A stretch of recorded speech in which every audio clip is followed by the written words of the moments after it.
Matumaini yangu kwamba umekuwa na siku njema popote pale ulipo. Hujambo na karibu katika upeo wa TV47, bila shaka ikiwa ni siku ya mfahamu kiongozi, ikitupa nafasi kuwafahamu kwa misimamo yao katika masuala mbalimbali ya siasa na masuala mengine. Lakini haya ndio yaliyo yajayo katika upeo wa TV47.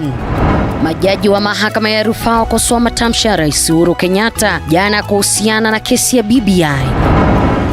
Gharama ya juu ya maisha yazidi kuwakaba kwa Kenya, huku wakiwa na matumaini ya bajeti ijayo kuwa itawafaa. Lakini saa hii kulingana venye imeenda juu, kwa saa hii nauza moja 10 bob. Na wanafunzi wa chuo kikuu cha Masinde Muliro walalamikia ongezeko la mauaji. We were with the lady yesterday, but I can't even believe. It's just painful. Msichana mmoja akiuawa usiku wa kuamkia leo.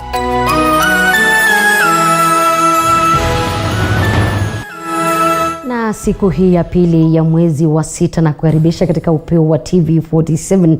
Mimi ni Elizabeth Mutuku, kwenye meza ya lugha ishara yupo Mini Mbesa.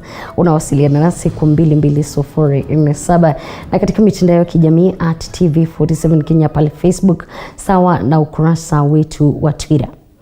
Na ni mwezi mmoja tu baada ya kuuawa kwa mfanyabiashara James Mwangi katika barabara ya Changamwe, kaunti ya Mombasa, familia ya Mwangi sasa inaomboleza kuuawa kwa jamaa wao mwingine kwa njia sawia na hiyo. Francis Kinuthia Kuradhi aliuawa kwa kupigwa risasi, kama anavyotuarifu Mariam Mwacharo kutoka kule Mombasa.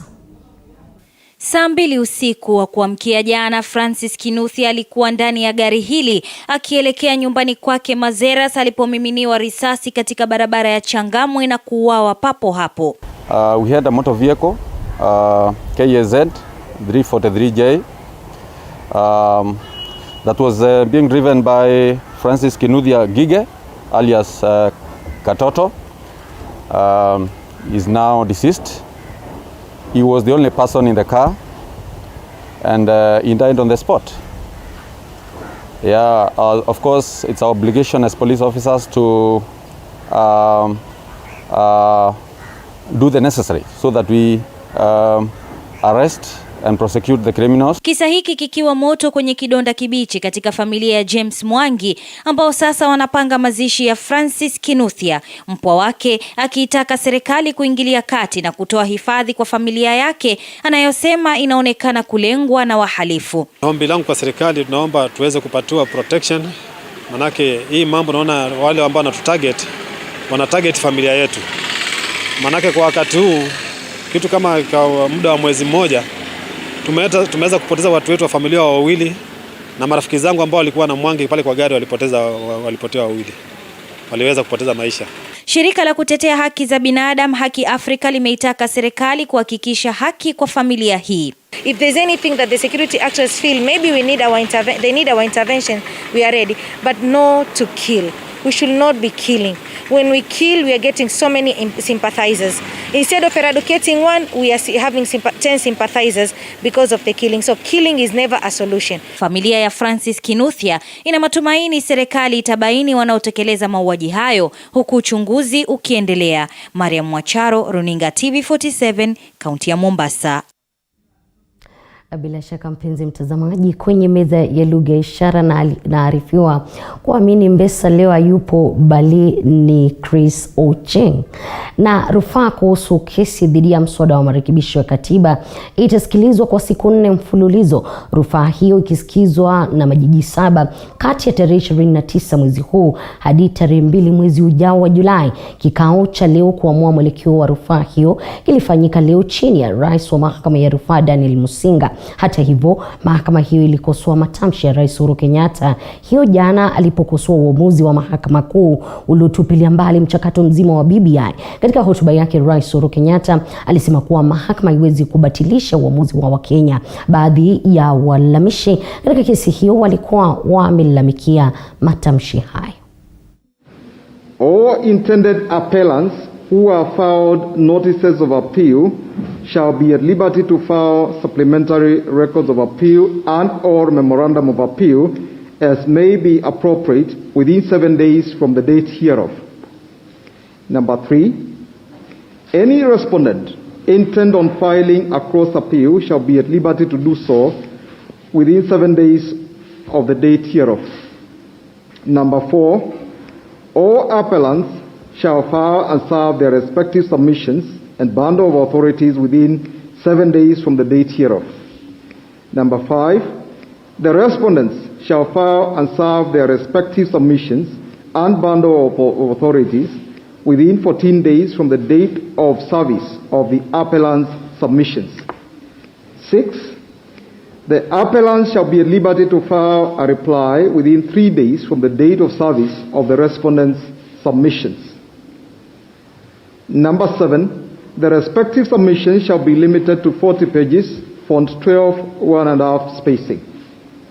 Number 8, the consolidated appeals shall be heard by way of written submissions with oral highlights, limited to 2 hours for each appellant and 2 hours for each respondent. However, the court shall be at liberty to limit. Na gavana wa Kakamega Wycliffe Oparanya amemtaka Rais Uhuru Kenyatta kufufua miradi ya maendeleo iliyokwama katika kaunti za magharibi ya Kenya. Haya yakiwa ni baadhi ya matunda ambayo wakazi wa eneo hilo watafaidika kufuatia salamu za heri za handshake. Gavana Oparanya anasema kuwa yeye na viongozi wengine kama vile Waziri Eugene Wamalwa wametambua baadhi ya miradi ya maendeleo katika kaunti 5 za magharibi ambayo inafaa kuanzishwa au kufutiliwa mbali ili kuwanufaisha wakazi ama kufufuliwa ili kuwanufaisha wakazi wa magharibi watakaofaidika.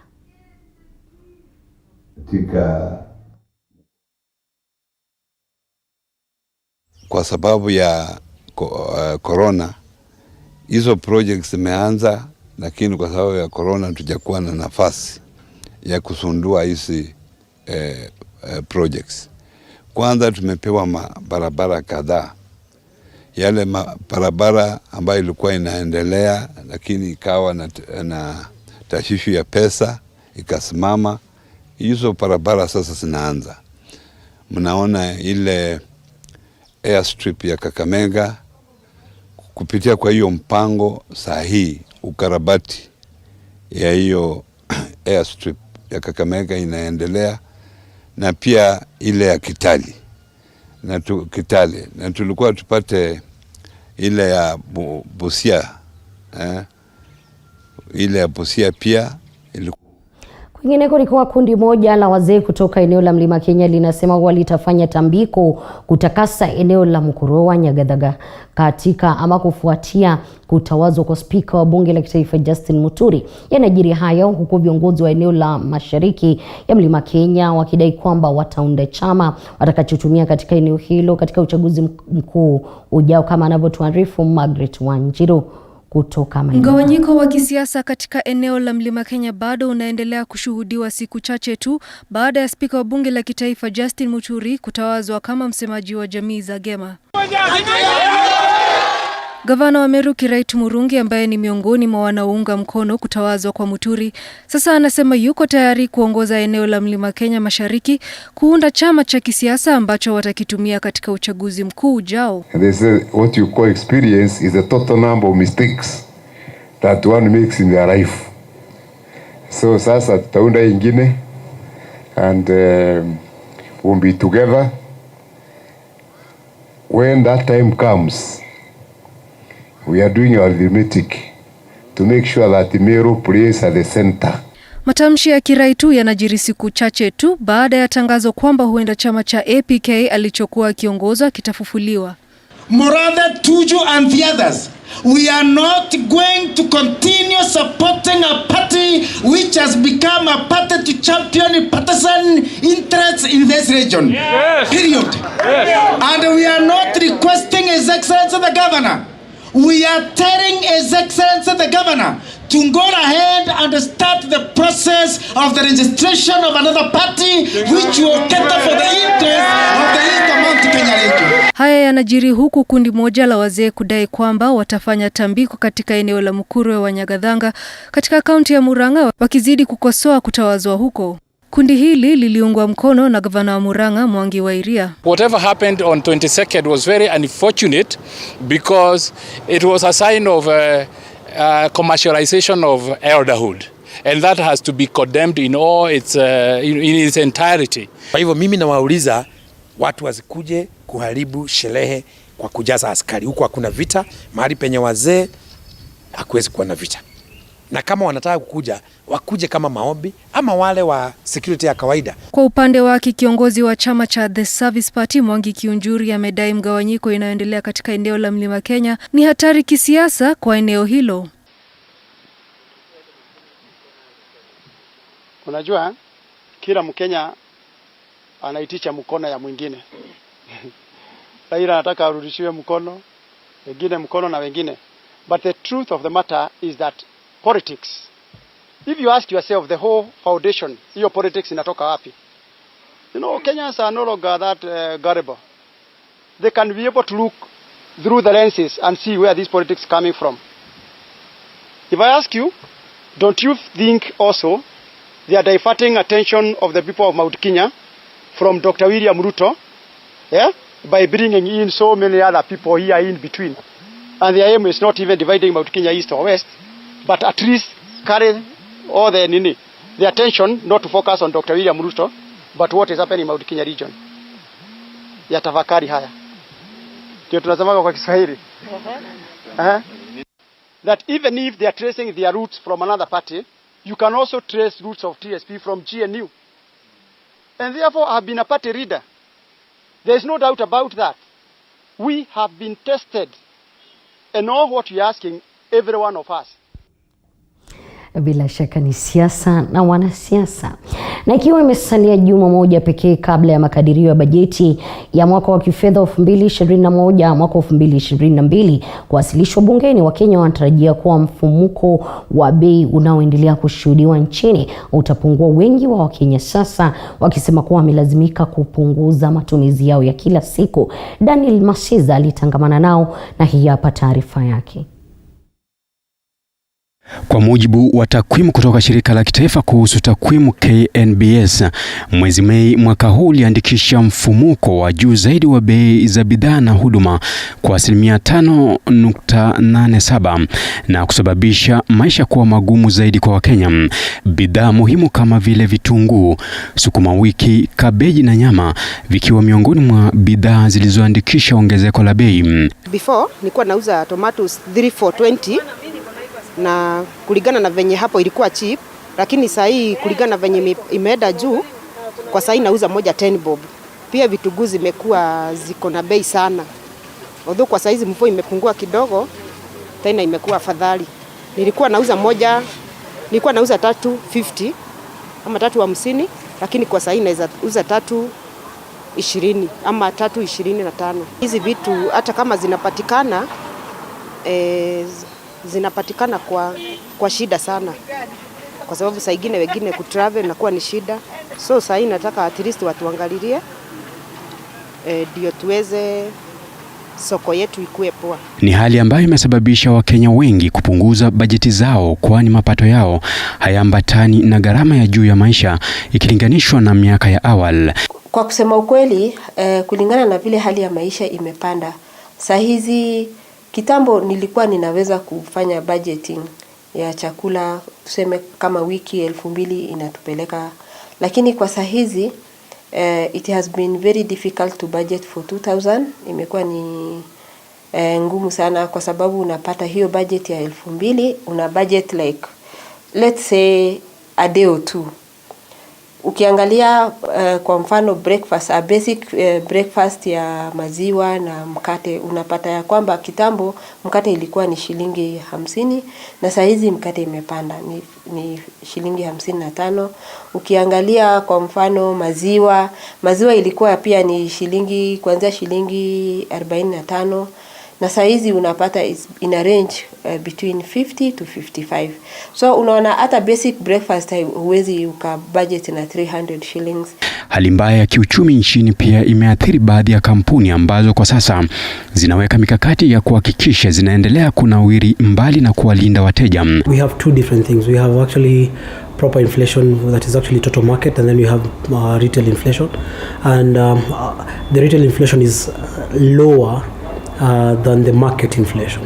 Reason being, the market is way much more competitive, We are doing actually the price lead in the market right now, and ensuring that we keep on protecting the customers and all.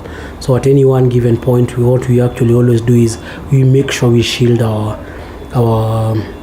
customers from market prices and market price increases, and especially when you just find it's more of what you can actually call ad hoc price increases. So that, and we actually do it in two ways. One, by making sure that within our supply agreements, we actually agreeing with our suppliers how we are going to do the price changes. And then secondly, of course, is at times we have to shield our customers by somehow taking in those prices and having operating on a lower margin, just to ensure that the business and the customers actually don't just get a shock.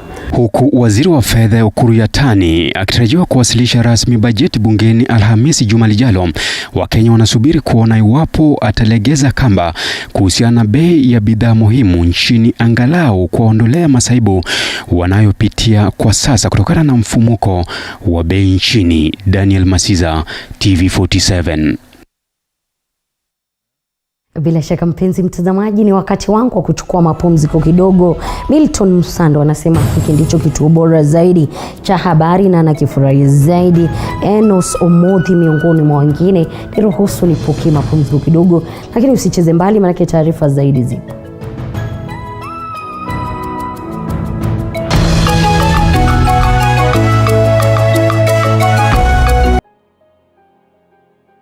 You see the woman you keep on admiring?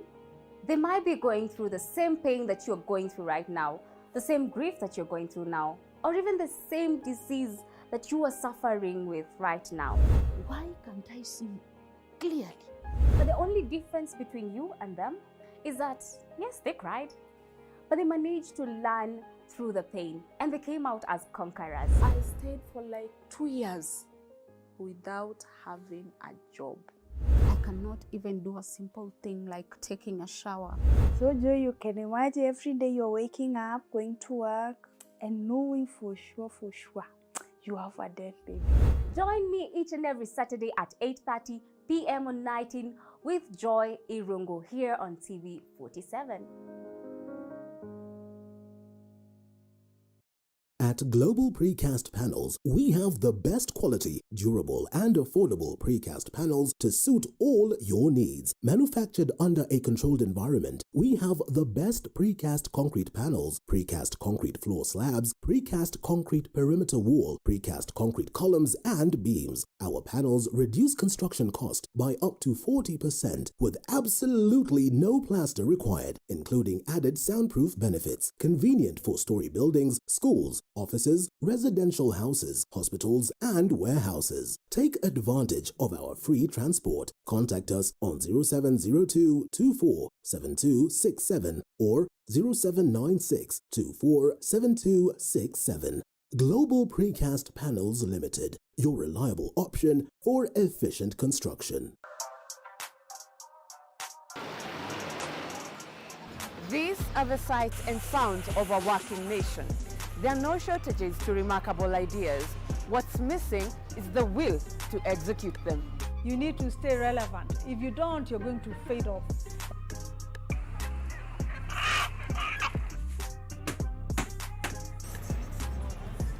Yes, they are a dime in a dozen, but the real meat on these bones comes from trying to realize them. We just need to pursue it 100% because it's